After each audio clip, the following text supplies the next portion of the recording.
जय एवरीवन, स्वागत है आपका वीनेशन ट्रिपल वन के एक नए एपिसोड में, जहां आपके लिए लेकर आते हैं इंडियन डिफेंस की प्रमुख अपडेट्स को सबसे पहले।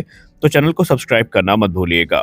आज के इस वीडियो में हम पहले बात करने वाले हैं defence research and development organisation को लेकर आई एक बड़ी रिपोर्ट के बारे में।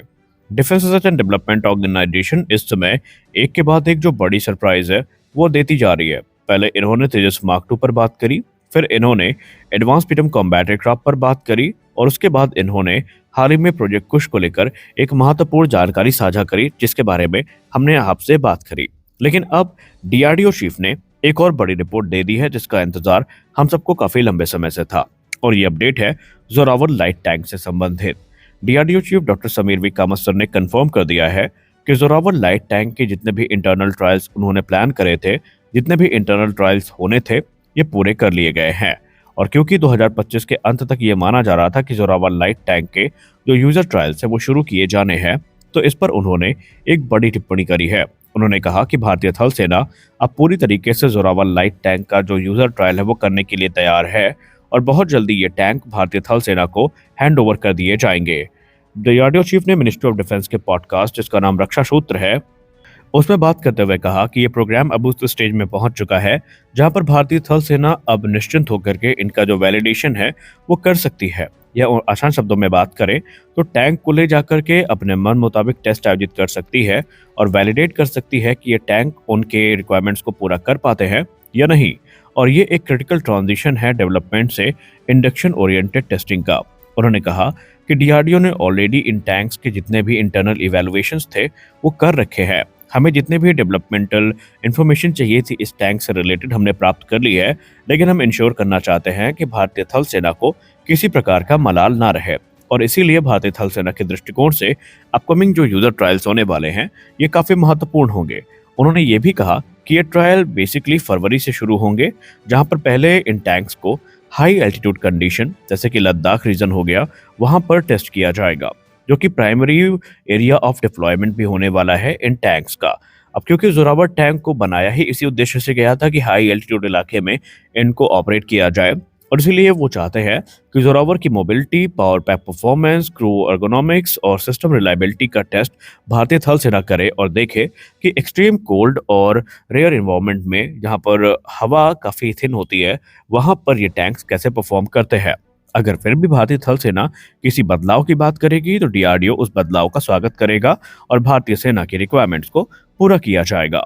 उन्होंने ये भी कहा कि इस हाई एल्टीट्यूड फेज को पार करने के बाद सेना रुकेगी नहीं, बल्कि भारतीय सेना आने वाले समर्स में इनका जो समर ट्रायल है वो भी आयोजित करेगी, जो कि पोखरण रेंज में होगा, जहां पर भारतीय थल सेना को एक क्लियर आइडिया होगा कि हाई एल्टीट्यूड जहां पर काफी ज्यादा बर्फ होती है और पोखरण जैसे इलाके जहां पर बहुत ज्यादा गर्मी होती है वहां पर ये टैंक कैसे परफॉर्म करते हैं।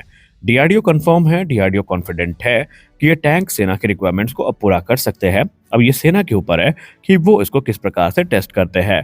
खैर, सेना की भी बात करें तो सेना भी इनकी परफॉर्मेंस को लेकर बिल्कुल भी संदेहप्रद नहीं है, लेकिन अब क्योंकि ये एक स्टैंडर्ड प्रोसीजर है तो सेना इनको फॉलो कर रही है। रही बात ऑर्डर्स की, तो आने वाले भविष्य में हमें 300 से ज्यादा जो जोरावर लाइट टैंक है ये देखने को मिलेंगे। अब जोरावर लाइट टैंक की जरूरत क्यों पड़ी थी? आप सबको भारत और चीन का गतिरोध तो याद ही होगा, जहां पर फेस ऑफ हुआ था और चीन ने अपने लाइट टैंक्स को डिप्लॉय किया था, लेकिन अनफॉर्चुनेटली उस समय भारत के पास कोई भी लाइट टैंक नहीं था। और वहीं से जन्म होता है जोरावर प्रोग्राम का, और इस प्रोग्राम को डीआरडीओ की तरफ से रिकॉर्ड समय में तैयार किया गया था। और अब हमारे लिए गर्व का विषय यह है कि ये टैंक अपने इंडक्शन के काफी नजदीक पहुंच चुके हैं। अपनी अगली रिपोर्ट में हम बात करने वाले हैं भारत के एमआरएफए प्रोग्राम के बारे में। नहीं, यहाँ पर हम कोई करंट स्टेटस डिस्कस नहीं करने वाले हैं, बल्कि इस समय भारत के जो वेटरन अधिकारी हैं, भारत के जो पूर्व सैन्य अधिकारी हैं, जो काफ़ी ज़्यादा रक्षा मामले के जानकार लोग हैं, वो इस समय पाकिस्तान और बांग्लादेश की स्थिति को लेकर थोड़े चिंतित नजर आ रहे हैं। आइए जानते हैं पहले पूरा कॉन्टेक्स्ट, उसके बाद हम बात करेंगे कि यहाँ पर एमआरएफए को लेकर बातचीत क्यों शुरू हो गई है। देखिए, शुरुआत से हमको पता है कि चाइना पाकिस्तान की मदद कर रहा है। चाइना ने पाकिस्तान को 36 जेट फाइटर्स डिलीवर कर दिए हैं, और इसमें कोई संदेह नहीं है कि जब भी उनका 5th generation fighter production ready होगा और मास प्रोडक्शन में आएगा तो पाकिस्तान उनका सबसे बड़ा पोटेंशियल कस्टमर अभी से बन चुका है। लेकिन दिक्कत यहाँ पर नहीं है, हम अभी अपनी रणनीति को चाइना और पाकिस्तान के ही इर्द गिर्द देखकर चल रहे हैं, और हम अपने प्रिपरेशंस भी शायद उसी हिसाब से कर रहे हैं कि हमें पाकिस्तान से जो थ्रेट्स आ रही हैं वो हमें काउंटर करनी है। लेकिन डिफेंस एक्सपर्ट्स और हमारे पूर्व अधिकारी, सैन्य अधिकारी ये मानते हैं कि हमारे सामने अब जो खतरा है ये टू फ्रंट वॉर का नहीं है, बल्कि अब थ्री फ्रंट, तीसरा फ्रंट जो है वो बांग्लादेश के रूप में खुलता नजर आ रहा है और हम बांग्लादेश को बहुत लंबे समय तक नजरअंदाज नहीं कर सकते। यहाँ पर कोई संदेह नहीं है कि बांग्लादेश का भारतीय थल सेना के सामने कोई चांस नहीं है, लेकिन फिर भी अगर कोई थ्रेट पोटेंशियल है तो हमें उस पर देखना जरूरी है, हम उसको नजरअंदाज नहीं कर सकते। अब बांग्लादेश के परिप्रेक्ष्य से बात करें तो आपने हाल ही के समय में बांग्लादेश की जो मिलिट्री मॉडर्नाइजेशन विल है उसको देखा होगा, तो आपको एक चीज समझ में आई होगी कि बांग्लादेश अपने सैन्य शक्ति को बढ़ा रहा है, मॉडर्नाइज कर रहा है। और इसका एक बड़ा प्रमाण आप उनकी वायुसेना की गतिविधि को लेकर देख सकते हैं। इसमें कोई संदेह नहीं है कि बांग्लादेश अपने चुनिंदा जो चंद MiG-29 है उनको भी ऑपरेट नहीं कर पा रहा है, लेकिन यहाँ पर बांग्लादेश का जो एम्बिशियस प्लान है अब वो यूरोफाइटर टाइफून से आगे बढ़ चुका है। एक तरफ जहां बांग्लादेशी मीडिया ये क्लेम कर रही है कि वो फिलहाल यूरोफाइटर टाइफून की बस डील को फाइनलाइज करने ही वाले हैं, तो इसी बीच बांग्लादेश में एक सरप्राइजिंग जो न्यूज है वो काफी सर्कुलेट हुई है। बांग्लादेशी मीडिया के हवाले से बात करें तो बांग्लादेश पाकिस्तान के सराउंड में जा चुका है, जहां पर वो पाकिस्तान के साथ जो JF-17 थंडर्स हैं इनको खरीदना चाहता है। देखिए, JF-17 कितने रद्दी फाइटर एयरक्राफ्ट है, कितने घटिया जेट है, ये तो हम अच्छे से जानते हैं, लेकिन फिर भी हम इन्हें हल्के में नहीं ले सकते। डिफेंस एक्सपर्ट्स ये मानते हैं कि इसमें चाइना खुल के तो नहीं, लेकिन बैकएंड में बांग्लादेश को पूरा समर्थन दे रहा है।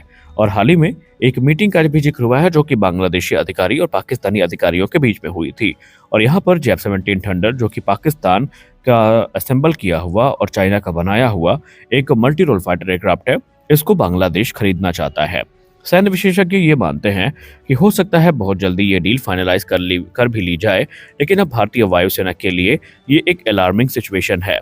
हम फिर पहले ही 30 स्क्वाड्रन के साथ स्ट्रगल कर रहे हैं और अब ऐसी स्थिति में हम और ज्यादा यहाँ पर स्ट्रगल करने की स्थिति में नहीं आ सकते। इसीलिए सरकार को चाहिए, चाहे SU-57 हो चाहे राफेल हो, इसकी डील आप अनिवार्य रूप से क्लियर करें, क्योंकि AMCA को आने में 1 दशक का समय लगेगा और इतना ही समय अभी तेजस को लगने वाला है। तब तक हमारी आंतरिक जरूरतों को पूरा करने के लिए आपको वो प्लेटफॉर्म लेना चाहिए जो हमें फ्यूचर सिक्योरिटी प्रदान करे और फ्यूचर प्रूफ हो, और इसीलिए SU-57 और राफेल का जिक्र बार बार किया जा रहा है। अब SU-57 और राफेल आपस में कम्पीट कर रहे हैं, जहां पर मीडिया रिपोर्ट्स की बात माने तो दोनों के चांसेस 50-50 हैं। लेकिन अगर हम थ्रेट्स की बात करें तो एक्सपर्ट्स मानते हैं कि 5th जनरेशन फाइटर एयरक्राफ्ट इस स्थिति में हमें एक क्लियर कॉम्बैट एज दे सकता है, और इसीलिए सैन्य विशेषज्ञ SU-57 का पक्ष लेते नजर आ रहे हैं। खैर, अब भारत क्या लेगा क्या नहीं लेगा ये तो हमें भविष्य में पता चलेगा, लेकिन स्थिति वाकई अलार्मिंग हो चुकी है। तो आज के इस वीडियो में बस इतना ही। मिलते हैं अगले वीडियो में कुछ और अपडेट्स के साथ। तब तक के लिए जय हिंद।